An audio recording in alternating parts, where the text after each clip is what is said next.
पढ़ेंगे। एक और बड़ी खबर आपको बता दें, दिशा रवि को 3 दिन की न्यायिक हिरासत। जी हां, दिशा रवि की जमानत पर आज सुनवाई पटियाला हाउस कोर्ट में होगी। इस मामले पर सुनवाई इस वक्त की बड़ी खबर आपको बता दें। दिशा के समर्थन में ग्रेटा थनबर्ग ने ट्वीट भी किया है। ग्रेटा थनबर्ग ने ट्वीट करके ये साफ तौर पर लिखा कि शांतिपूर्ण तरीके से प्रदर्शन करना हमारा अधिकार है। इस तरीके की बातें ग्रेटा की तरफ से एक बार फिर से ट्विटर पर लिखी गई हैं, जिससे साफ जाहिर होता है कि अभी भी जो मिली भगत लगातार चल रही है अंतर्राष्ट्रीय स्तर पर देश को बदनाम करने की, वो खत्म नहीं हुई है। लगातार इस बड़ी खबर पे हमारी नजर है और हाई कोर्ट पे भी निगाहें कि क्या कुछ होना है। लेकिन इस बीच जो सबसे अहम पहलू है आज के लिहाज से वो ये कि ग्रेटा ने एक बार फिर से ट्वीट किया है सपोर्ट में।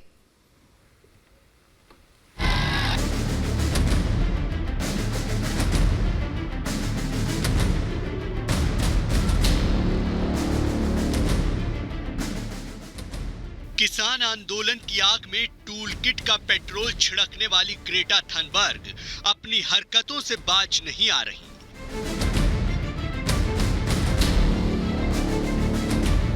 Swedish climate activist Greta Thunberg ने एक बार फिर देश के आंतरिक मामलों में अपनी टांग अड़ाई है।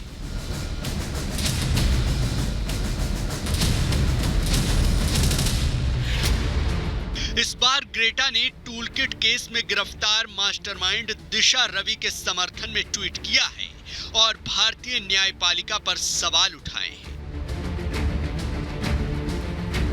किसान आंदोलन को समर्थन देने के नाम पर भड़काऊ टूलकिट शेयर करने वाली ग्रेटा अब दिशा रवि की गिरफ्तारी पर मानवाधिकार का हवाला दे रही है। फ्राइडेज फॉर फ्यूचर इंडिया के एक ट्वीट पर रिप्लाई करते हुए ग्रेटा ये राग अलाप रही है कि अभिव्यक्ति की आजादी और शांतिपूर्ण प्रदर्शन सभी का मानवाधिकार है और ये लोकतंत्र का मूल हिस्सा होना चाहिए। यही नहीं, ग्रेटा थनबर्ग ने स्टैंड विद दिशा रवि का हैशटैग भी दिया है।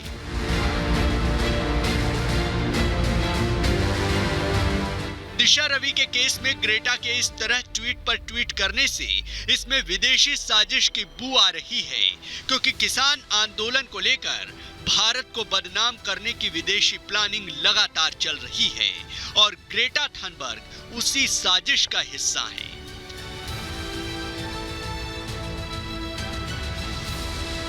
इधर दिल्ली पुलिस की मांग पर दिशा रवि को पटियाला हाउस कोर्ट ने 3 दिनों की न्यायिक हिरासत पर भेजा था, जिसके बाद दिशा रवि ने जमानत अर्जी दाखिल की है।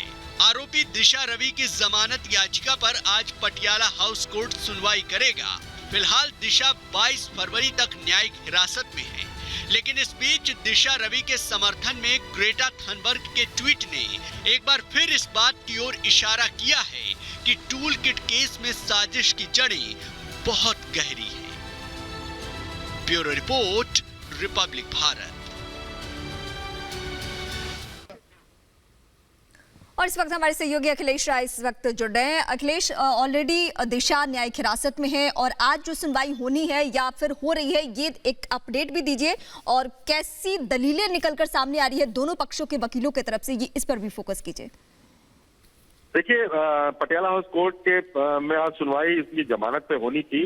10:30 बजे का समय फिक्स था, लेकिन उस समय additional solicitor general B Raju का एक मैसेज आया कोर्ट के पास कि वो बहस में भाग लेंगे पीटी की जगह, इसलिए सरकार की तरफ से, इसलिए 2 बजे का समय फिक्स किया जाए। उन्होंने 2 बजे का समय मांग लिया और कोर्ट ने भी 2 बजे दोपहर का समय दे दिया कि ठीक है, इस मामले पर बहस 2 बजे से होगी और इसको 2 बजे तक के लिए टाल दिया गया। अब ये देखना होगा कि ये जो दिशा रवि की जमानत है किस आधार पर मांगा जा रहा है, जबकि अभी भी उनकी जांच दिल्ली पुलिस ने पूरी नहीं हुई है। दिल्ली पुलिस ने बार बार कहा है कि हमें उन 2 लोगों को सम्मन किया है जो मुंबई से आने हैं, जिन्होंने ट्रांजिट ट्रेन ले रखी है, उनसे आमने सामने बैठा कर पूछताछ करनी है कि आखिर इतने बड़े साजिश का हिस्सा दिशा रवि कैसे बनी। अपने को खुद को निर्दोष जो बार बार ये कह रही है, अगर शांतिपूर्ण रूप से किसी भी सरकार का या किसी भी योजना का विरोध करना है तो वो उनका अधिकार तो है, लेकिन किसी ऐसी संस्था के साथ मिलकर विरोध करना ये अपने आप में बड़ा बिल्कुल। इशारा करता है, क्योंकि अखिलेश, खालिस्तानी आपने जो पॉइंट्स मूवमेंट के गिनाए लोग हैं उनके उसको साथ देखते हुए फैसला लगता नहीं है कि आज जमानत मिलने वाली है, क्योंकि ये बहुत बड़ा मामला है, अंतर्राष्ट्रीय साजिश की बात है और इसमें जमानत अभी हाल फिलहाल मिलना वाकई मुश्किल है। लेकिन अपडेट कर दें हम अपने दर्शकों को, 2 बजे ये सुनवाई होगी और 2 बजे तक का आप इंतजार कीजिए। उसके बाद क्या कुछ कोर्ट की तरफ से दलील है उस पर हमारी नजर है। लेकिन भारत